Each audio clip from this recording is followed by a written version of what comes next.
Philippines ও Taiwan বিধ্বস্ত করার পর সুপার টাইফুন রাগাসার আঘাতে এবার তছনছ হয়েছে হংকং। এর আগেই দক্ষিণ চীনের গুয়াংডং প্রদেশ থেকে ২০ লাখেরও বেশি বাসিন্দাকে সরিয়ে নেওয়া হয়েছে নিরাপদ স্থানে।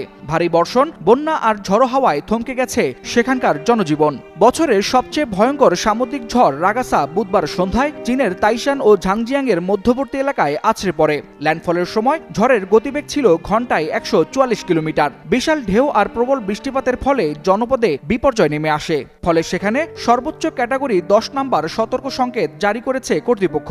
বন্ধ রাখা হয়েছে স্কুল কলেজ, বাতিল করা হয়েছে হংকংয়ে আসা যাওয়ার প্রায় সকল বিমান। হংকংয়ে আঘাত হানার পর অন্তত ১৩ জন আহত হয়েছেন। বিভিন্ন দুর্ঘটনায় জখম হয়েছেন আরও ৮০ জন মানুষ।